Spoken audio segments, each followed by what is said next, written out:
Hi students, welcome to English Madhyam. तो ये हमारा एरर का पार्ट 5 है। ठीक है, तो चलिए आज की क्लास स्टार्ट करते हैं। फिर much efforts have been made, बहुत से एफर्ट्स लगाए गए बाय द डेवलपमेंट टीम द्वारा to reduce the application loading time, application की जो लोडिंग टाइम है उसको रिड्यूस करने के लिए विदाउट कॉम्प्रोमाइजिंग फीचर्स, बिना फीचर्स को कॉम्प्रोमाइज किए हुए। कहां पे एरर है? Many efforts have been made, efforts था तो हैव बीन मेड हो गया। ठीक है, बाय द डेवलपमेंट टीम, यहां तो कोई दिक्कत दिख नहीं रही। उसके बाद इन्फिनिटिव फ्रेज आया टू, क्या करने के लिए? Reduce the application loading time, यहां पर भी कोई दिक्कत दिख नहीं रही है। फिर प्रिपोजिशन आ गया, उसके बाद जेरेंड आ गया जो कि प्रिपोजिशनल ऑब्जेक्ट की तरीके है, और फिर ये जेरेंड का ऑब्जेक्ट हो गया, यहां पर भी कोई दिक्कत नहीं है। ठीक है, जेरेंड का ऑब्जेक्ट हो सकता है अगर ट्रांजिटिव वर्ब से जेरेंड बना हुआ है, तो वैसे कॉम्प्रोमाइज ट्रांजिटिव और इंट्रांजिटिव दोनों होती है, तो इसलिए यहाँ पे ट्रांजिटिव वर्ब की तरह यूज हुआ है, इसलिए यहाँ पे फीचर्स जो है उसका ऑब्जेक्ट है। ठीक है, दिक्कत यहाँ पे है कि ये एफर्ट्स जो है वो क्या है? काउंटेबल नाउन है, जिसको हम काउंट कर सकते हैं, और काउंटेबल नाउन के साथ हम यूज करते हैं मैनी का। ठीक है, अनकाउंटेबल नाउन के साथ, अनकाउंटेबल नाउन के साथ हम यूज करते हैं मच का। कैसे याद रखना है? क्योंकि यू लिखा हुआ है तो वो अनकाउंटेबल है। ठीक है, तो मच जो है वो अनकाउंटेबल नाउन के साथ यूज होता है। अनकाउंटेबल नाउन होती कौन कौन सी? जैसे एडवाइस हो गया, इंफॉर्मेशन हो गया, फर्नीचर हो गया, लगेज हो गया, बैगेज हो गया, ठीक है, इक्विपमेंट हो गया, नॉलेज हो गया, वर्क हो गया, मनी हो गया, सीनरी हो गया। ये सब क्या है? अनकाउंटेबल नाउन है। इनके साथ एस या एस नहीं लगता। तो यहां पे मच नहीं होना चाहिए था, यहां पे होना क्या चाहिए था? Many efforts have been made by the. अब देखो, एफर्ट्स भी काउंटेबल नॉन काउंटेबल हो सकता है, मगर यहां पे ये जो एफर्ट है कि उन्होंने कितने बार ट्राई किया। एक एफर्ट होता है जो कितनी ताकत लगाई आपने, है ना, कितना ज्यादा मेहनत करी, तो वो एफर्ट जो होता है वो तो अनकाउंटेबल होता है। मगर यहां पे जो एफर्ट्स है, ये कितनी बार आपने एक तरीके से ट्राई किया, तो ये काउंटेबल है, इसलिए यहां पे क्या लगना चाहिए? मैनी। तो एरर किसमें थी? फर्स्ट पार्ट में थी। It is central location makes the conference venue convenient for delegates traveling from different cities। कह रहा है कि ये जो कॉन्फ्रेंस वेन्यू था उसकी जो सेंट्रल लोकेशन थी, मतलब शहर के बीच में होगा, उससे क्या हुआ था कि डेलीगेट जो थे उनको कन्वीनियंट लगा, जो अलग अलग सिटीज से ट्रेवल कर रहे थे। कहां पे दिक्कत है? किसकी सेंट्रल लोकेशन? समझ में आ गया होगा। किसकी सेंट्रल लोकेशन? कॉन्फ्रेंस वेन्यू की सेंट्रल लोकेशन। तो एक तरीके से यहां पे पॉजिटिव एडजेक्टिव का यूज हुआ है, और यहां पे हमने अभी, इसीलिए मैंने पढ़ा भी था, इट इज, इसको पढ़ा था। हमको यूज क्या करना चाहिए था? हमको यूज करना चाहिए था इट्स सेंट्रल लोकेशन। ठीक है,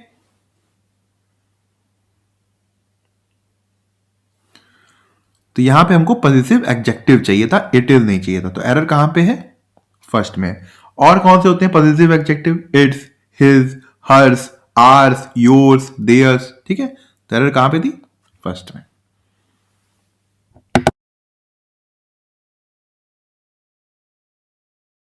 what he regretted the most was not the outcome of the negotiation. कह रहा कि उसको इस बात का सबसे ज्यादा पछतावा नहीं था कि निगोशिएशन का क्या आउटकम रहा, क्या रिजल्ट रहा, but that he failed communicating his intent clearly at the outset. मगर इस बात का था कि वो शुरुआत से ही अपनी चीजों को रखने में असफल रहा। कहां पे दिक्कत है? देखो, what he regretted the most एक तो आइडिया था, इसलिए यहां पे वॉज लगा। ठीक है, वॉट से ये नाउन क्लॉज था, इसलिए यहां पे सिंगुलर वर्ब लगी। Was not the outcome of the negotiation, but that he had failed communicating. अब क्या होता है कि फेल के बाद, फेल वर्ब के बाद जेरेंड का यूज नहीं किया जाता, जेरेंड का यूज नहीं किया जाता, तो क्या किया जाता है? इन्फिनिटिव फ्रेज का यूज करते हैं हम। फेल के बाद हम टू प्लस वर्ब की बेस फॉर्म यूज करते हैं। तो होना यह चाहिए था he had fail to communicate, he had fail to communicate, तो थर्ड में एरर थी। ठीक है, ऐसे ही हम फेल टू कहते हैं और रिफ्यूज टू भी कहते हैं। रिफ्यूज के बाद जेरेंड नहीं यूज करते, डिसाइड के बाद जेरेंड यूज नहीं करते, डिसाइड के बाद भी टू यूज करते हैं, मैनेज के बाद भी टू यूज करते हैं। ठीक है, एग्री के साथ भी टू यूज करते हैं।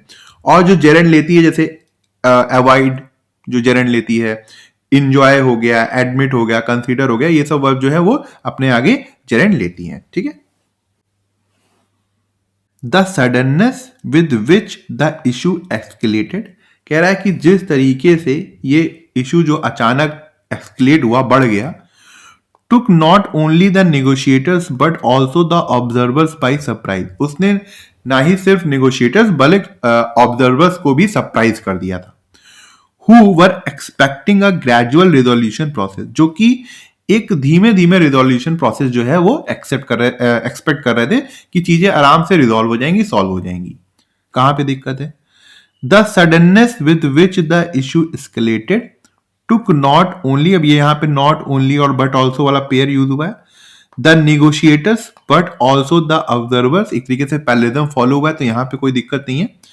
By surprise who were expecting, अब ये रिलेटिव क्लॉज स्टार्ट हुआ है यहां से, जो कि नाउन के बारे में बताता है। यहां पे वर है, इसका मतलब जो नाउन रहा होगा वो प्लूरल रहा होगा।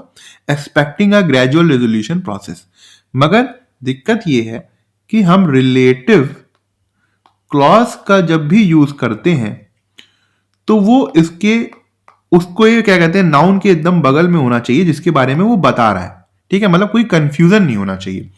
यहां पे ये जो सेंटेंस रखा हुआ है रिलेटिव क्लॉज, वो देखो बाय सरप्राइज के बाद रखा हुआ है।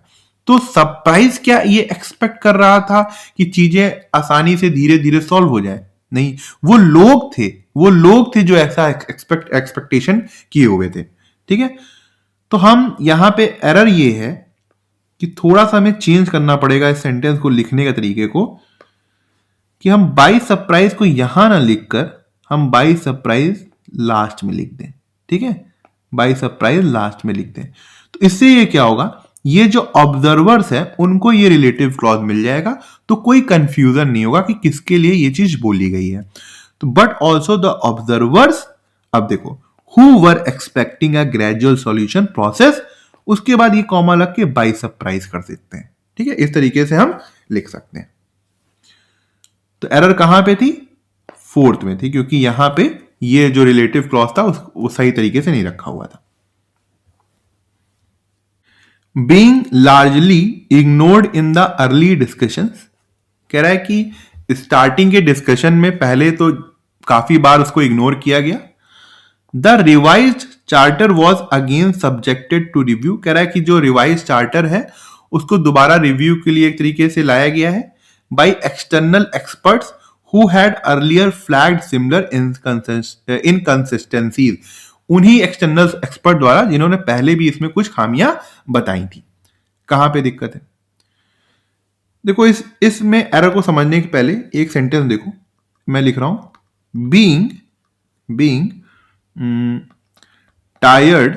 Tired the match was postponed. ठीक है, अभी एक मैच इंडिया और साउथ अफ्रीका पोस्टपोन हुआ था ना, being tired the match was postponed. या फिर अगर मैं ऐसे लिखूं being tired we postpone the match. कौन सा सेंटेंस सही है? सेकंड वाला सही है। हम थके हुए थे इसलिए हमने मैच को पोस्टपोन कर दिया। हम थके हुए थे तो मैच वॉज पोस्टपोन, कोई मतलब निकल रहा है? तो इसको हम बोलते हैं डैंगलिंग एरर। क्या बोलते हैं? Dangling error. नाम से तो कोई फर्क नहीं पड़ता क्या एरर है, बस समझो, चीजों को समझने की जरूरत है। क्या ये सही है, ये सही नहीं है। ये जो पार्टिसिपल फ्रेज होता है वो सब्जेक्ट के हिसाब से होना चाहिए कि वो किसके लिए बोला जा रहा है। तो यहां पर भी यही चक्कर है कि being largely ignored in the early discussion, कि स्टार्टिंग में तो बहुत बार इग्नोर किया गया उसको। किस चीज को इग्नोर किया गया? ये जो चार्टर है इसको इग्नोर किया गया। मगर क्या यहां पे मतलब ये निकल रहा है कि रिवाइज चार्टर ने इग्नोर किया। भाई रिवाइज चार्टर थोड़ा ना इग्नोर होगा, वो इग्नोर किया जाएगा। तो कैसे लिखना चाहिए था इसको हम लिख सकते थे as it had been largely ignored. ठीक है, मतलब इसको ये जो चार्टर है ये काफी बार इग्नोर्ड हुआ डिस्कशंस में, अब वो दोबारा सब्जेक्ट है, सब्जेक्ट टू रिव्यू है। ठीक है, तो एरर कहां पे थी? फर्स्ट में थी। समझे? इसको बोलते हैं हम dangling error. The symposium on autonomous system, कह रहा है कि जो कॉन्फ्रेंस थी, सिंपोजियम मतलब कॉन्फ्रेंस ऑटोनोमस सिस्टम के ऊपर, underscored an urgent need of robust ethical framework, उन्होंने जोड़ दिया कि एक अर्जेंट नीड है किसकी? रोबस्ट एथिकल फ्रेमवर्क की, एक सिस्टम की, एक एथिकल सिस्टम की, जो कि टू एंटिसिपेट कर सके अनफोर्सीन कॉन्सिक्वेंसेज, जो ऐसे परिणाम जो पहले कभी ना देखे गए हों, ऑफ मशीन डिसीजन मेकिंग, जो मशीन जो डिसीजन ले रही है उसके परिणामों को एक तरीके से एंटिसिपेट कर सके। कहां पे दिक्कत है? द सिंपोजियम जो कॉन्फ्रेंस थी किसके ऊपर थी? ऑटोनोमस सिस्टम के ऊपर थी, यहां कोई दिक्कत नहीं है। अंडरस्कोर्ड, एक तरीके से उसने महत्व दिया किस चीज का? एन अर्जेंट नीड, किस चीज की नीड? और रोबस्ट एथिकल फ्रेमवर्क। दिक्कत यहां पे ये है कि नीड के साथ हम यूज करते हैं नीड फॉर, ठीक है, उसके बाद आता है नाउन, किस चीज की नीड। तो जैसे अगर हम मैं बोलूं need for education, need for change, need for reform, तो नीड ऑफ नहीं होता, नीड फॉर होता है, किस चीज की जरूरत है। तो यहां पे होना क्या चाहिए था? Need for robust ethical framework, जो कि एंटिसिपेट कर सके कॉन्सिक्वेंसेस किसके? जो मशीन डिसीजन मेकिंग है। ठीक है, तो एरर कहां पे थी? सेकेंड में थी। Only after the final audit report was submitted, कह रहा है कि जैसे ही फाइनल ऑडिट रिपोर्ट जो है वो सबमिट कर दी गई थी, डिड द कमिटी रियलाइज, तभी कमिटी को रियलाइज हुआ दैट द एस्टिमेट, जो एस्टिमेट्स हैं, ऑल दो वेल डॉक्यूमेंट, वो ठीक ठाक है, मतलब वेल डॉक्यूमेंटेड है, हैज ओमिटेड इनडायरेक्ट लाइबिलिटीज, उस एस्टिमेट्स में जो है वो इनडायरेक्ट लाइबिलिटीज के बारे में कुछ नहीं है। कहां पे दिक्कत है? देखो ओनली आफ्टर लगा हुआ है, जब भी ओनली आफ्टर होता है या ओनली व्हेन होता है या फिर ओनली देन होता है, तो इनके बाद हम इनवर्जन यूज करते हैं, इसीलिए आपको ऑक्सिलरी वर्ब जो है वो मेन वर्ब से पहले दिख रही है, यहां पे इनवर्जन यूज हुआ है, डिड द कमिटी रियलाइज, तो ये एकदम सही है, कोई दिक्कत नहीं यहां तक। ठीक है, उसके बाद दैट द एस्टिमेट, क्या रियलाइज हुआ उनको? अब ये बता रहा है रिलेटिव क्लॉज कि जो एस्टिमेट थे जो कि ठीक ठाक डॉक्यूमेंटेड थे, मतलब सही था, कुछ बहुत ज्यादा उसमें खामियां नहीं थी, हैज ओमिटेड। अब एस्टिमेट्स यहां पे क्या है? प्लूरल सब्जेक्ट है, तो वर्ब यहां पे क्या आनी चाहिए थी? प्लूरल आनी चाहिए थी, तो हैव ओमिटेड इनडायरेक्ट लाइबिलिटीज, तो एरर कहां पे थी? फोर्थ में थी। ठीक है,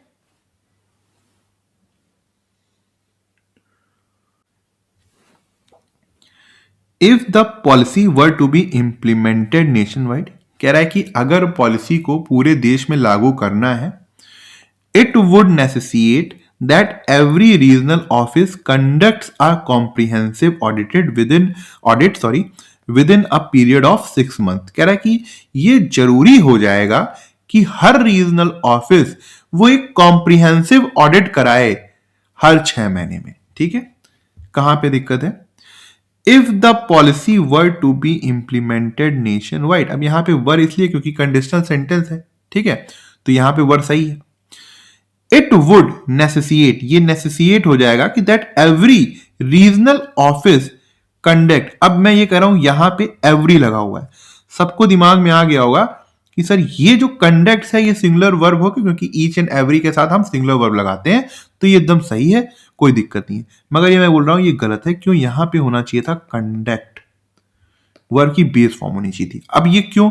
क्योंकि यही होता है सब्जेक्टिव मोड। अब सब्जेक्टिव मोड क्या होता है कि जब भी बात आती है सजेस्ट के बाद कोई वर्ब आ रही है, या रिकमेंड के बाद आ रही है, ठीक है, या पर्पस के बाद आ रही है, या फिर डिमांड के बाद वो वर्ब आ रही है, तो इनके बाद हम ज्यादातर सब्जेक्टिव मोड का यूज करते हैं, मतलब वर्ब की बेस फॉर्म यूज होती है। ठीक है, ये क्या है? सब्जेक्टिव मोड वाला चैप्टर है, तो इसके बाद जो दैट क्लॉज आता है वो हमेशा वहां पे वर्ब की बेस फॉर्म होती है, तो एरर कहां पे थी?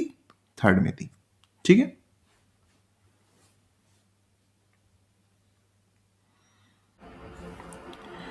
Rarely if ever have there been a time, कह रहा है कि शायद ही कभी ऐसा समय रहा होगा, When dissent was met with such institutional disregard, कह रहा है कि जो असहमति है, एक तरीके से डिसएग्रीमेंट है, उसको इंस्टीट्यूशन ने इतना ज्यादा इग्नोर किया होगा। मान लो जैसे दो पार्टियां हैं, एक सरकार में है और एक अपोजिशन में है, तो उसकी बातों को बहुत ज्यादा इग्नोर कर दिया जाए, सारी बातों को उसको इग्नोर कर दिया जाए।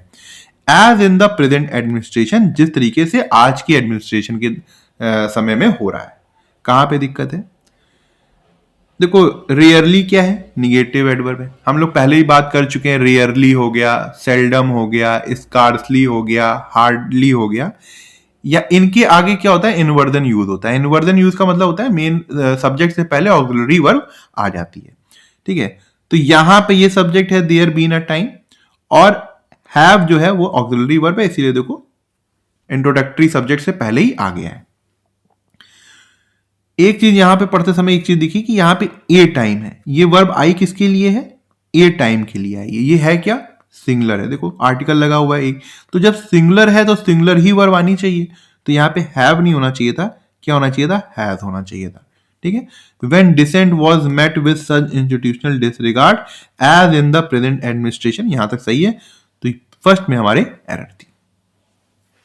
The workshop aims at providing entrepreneurs with practical advice, कह रहा है कि वर्कशॉप का एम्स ये था कि वो एंटरप्रेन्योर्स को practical advice they on scaling operation, अपने ऑपरेशंस को बढ़ाने के लिए इन इमर्जिंग मार्केट, बढ़ती हुई मार्केट में। कहां पे दिक्कत है?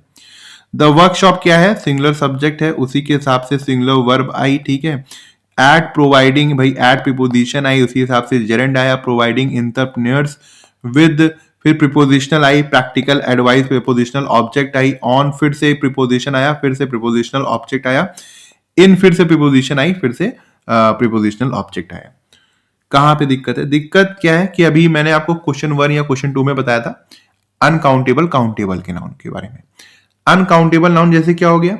एडवाइस हो गया, इंफॉर्मेशन हो गया, और लगेज हो गया, बगेज हो गया, फर्नीचर हो गया, इक्विपमेंट हो गया। तो ये सब क्या है? अनकाउंटेबल नाउन है। अनकाउंटेबल नाउन के साथ कभी भी एस या ईएस नहीं लगता, मगर यहां पे लगा हुआ है। एडवाइसेस कर दिया, एडवाइसेस नहीं होता, ठीक है, सिर्फ एडवाइस हो सकता है।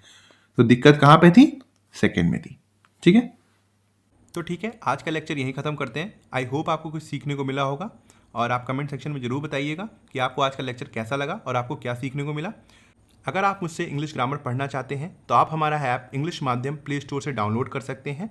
ऐप ओपन करते ही आपके सामने होम स्क्रीन आएगी, वहाँ पे आपको 5 ऑप्शन मिलेंगे: मेन, लाइब्रेरी, फीड, लेक्चर, पास। लेक्चर में क्लिक करते ही आपके सामने 2 वर्जन आएंगे, फ्री और पेड।